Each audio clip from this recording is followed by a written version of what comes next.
Hello everybody and welcome back to the Ultimate Fashion History for a live episode. Last week I went to see the Rei Kawakubo at the Met. The exhibition is called The Art of the In-Between and it's on Rei Kawakubo and Comme des Garçons. And this was meant to be an Ultimate Fashion History live episode where I was going to be the roving reporter with my flip camera navigating the exhibition to give those of you who aren't able to come and see it this summer a flavour of what it was like and the general vibe. As you will see, it didn't quite work out that way. So after walking about 57 miles to find it and asking about 300 people, here we are. Rei Kawakubo, Comme des Garçons, Art of the In-Between. Let's check it out. Well, the first thing you'll notice is that it's very crowded.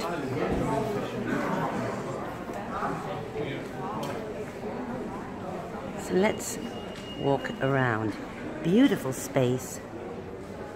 Absolutely fantastic.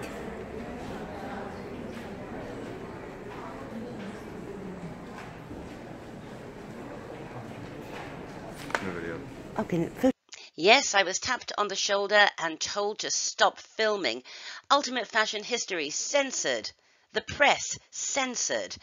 I don't really understand it. If you're allowed to take photographs, why can't you film? But there you have it. So, yep, I had to kick it old school with photographs. And there I am, looking rather hot and disgruntled, doing a selfie in front of Rei Kawakubo. But in a way, I'm kind of glad that I was banned from filming, because using a camera, I was actually able to concentrate more and get some really great details, which I'll talk to you about later. There were no explanatory plaques on any of the exhibits or installations. Instead, we got this, Rei Kawakubo, Comme des Garçons, The Art of the In-Between, which you folded out, and it was rather comprehensive, actually. At the base of each mannequin, there was a number, and then you would look up the number and read all about it. The exhibition was divided into different sections. It didn't really run chronologically.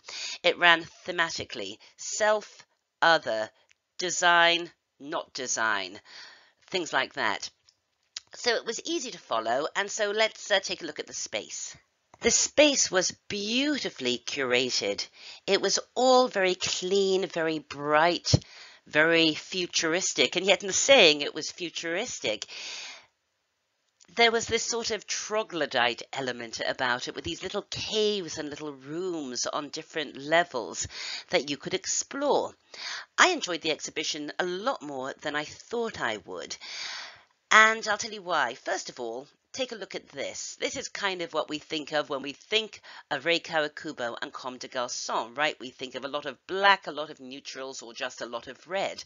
But one of the lovely surprises for me was how much colour there was, because we do tend to forget particular collections as the years go by, and this was my favourite installation at the exhibition. First of all, these clothes are wearable, and I really love the way that these padded back sides sort of create the 1870s, 1880s bustle look.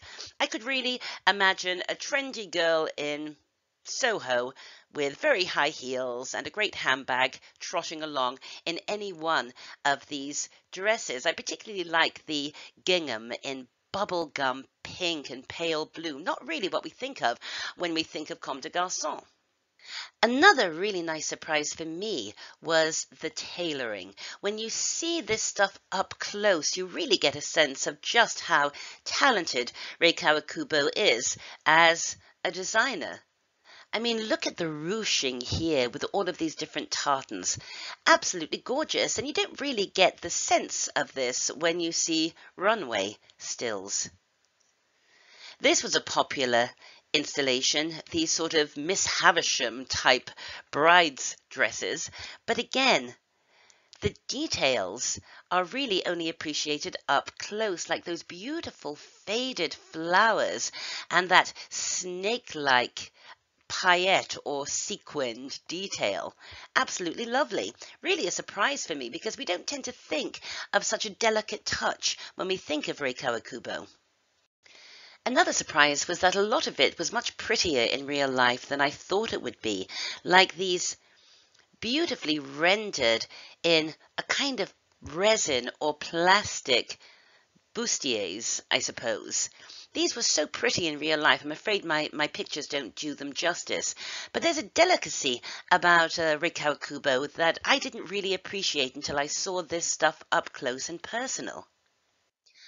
Of course, there was a lot of drama, a lot of violence, if you will, like blood-splattered clothing, like this. But again, although this isn't perhaps the prettiest collection that I saw there, when you look up close, you can really see what she did here, forming this kind of structured jacket by twisting fabric.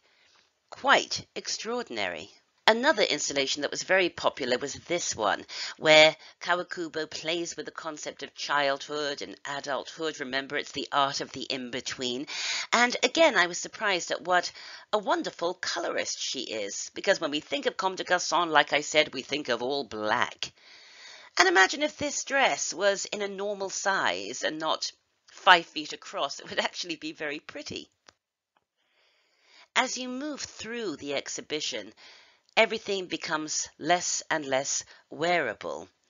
When I saw this collection on the runway, because I remember actually reviewing this collection for somewhere I was writing for, and thinking, well, this is pretty ridiculous, but seeing it in real life, I really got an appreciation of the delicacy of all of this. Look at all of these mixed textiles, embroidery and sequins and paillettes, everything working together to create this samurai collection. But mostly it was stuff like this, the all-black, deconstructed, weirdly proportioned and utterly unwearable Rei Kawakubo Comme des Garçons stuff that we either know and love or know and are completely baffled by. Like this. This would only work if you had a Siamese twin, 2 dresses joined together. And really, who would ever want to wear this? Nobody. Nobody did, nobody will. Look, Ma, no arms. You see, we're really getting into the realms where this stops being fashion and becomes something else. It becomes art. And look at these two. If you look up close at the details, it's really kind of wonderful, but it isn't clothing, is it? Because of the way it was laid out with that strange installation, the exhibition was actually a lot smaller than you think it is when you first walk in. And before I knew it, I was walking out and exiting through the little gift shop attached to the exhibition.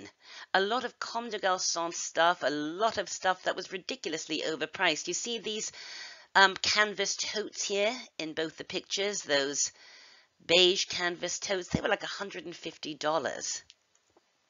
Of course, there were postcards at a much more reasonable price, and the book that accompanied the exhibition, The Art of the In-Between, which was gorgeous. It was a big, thick coffee table book, and it was only $50, which made it all the more baffling that the t-shirt that accompanied all of this was $65. $65 for this? I'm currently pricing up t-shirts for the Ultimate Fashion History. And let me tell you, my t-shirts are not going to be $65. There is no excuse for this. There really isn't. Come on, it's the Met. There is no excuse to sell a cheap t-shirt because I felt the texture. These were not high quality t-shirts for $65. Come on. So, thoughts. Although the exhibition did a great job at curating Rei Kawakubo's career thus far and explaining her artistic intent, it didn't really address the genuine impact and influence that Comme des Garçons had on regular fashion. For example, all of this oversized stuff.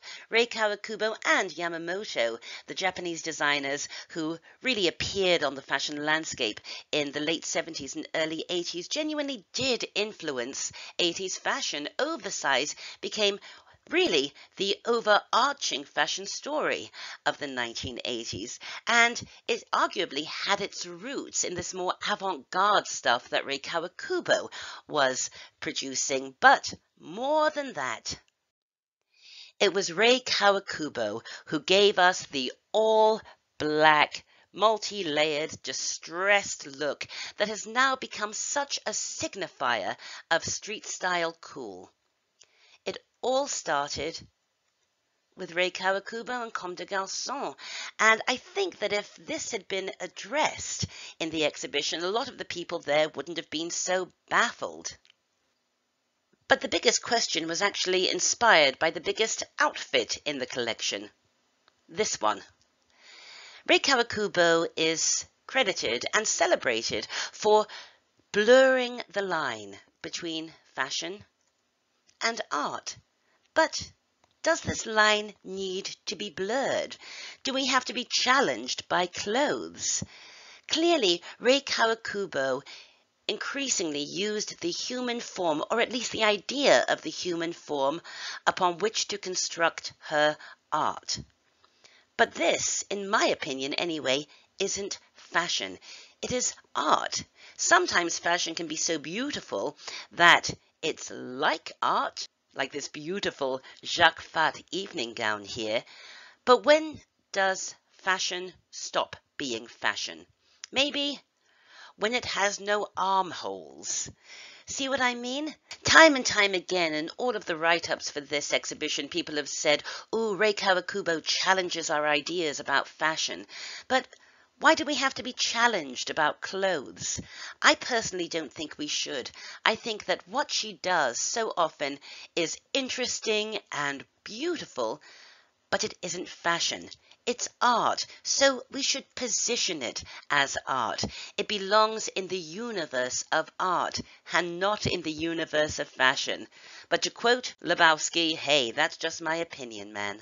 Well, the art of the in-between was far prettier than I thought it would be, and far more interesting, and yet it was crowded, and it was all a bit much. So on my way out, I had to calm myself down with a little visit to the Oceanic Art Hall, where I could look at some lovely tikis and some fantastic ancient Polynesian jewelry, which ironically would look rather good on that Rei Kawakubo outfit. But here's the thing.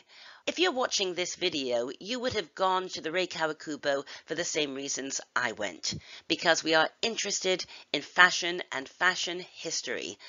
But the fact that the Oceanic Arts Gallery was so empty and the Rei Kawakubo exhibition was so crowded, it did make me think, well, how many people who were there are truly interested in fashion or interested in art? Perhaps they're just there because it's the trendy exhibition to go to this season in New York. Or am I just being cynical? I don't know. You tell me. You can contact me through my website, amandahalley.com. Like us on Facebook. That's what people say, isn't it? Better still, join our Facebook group.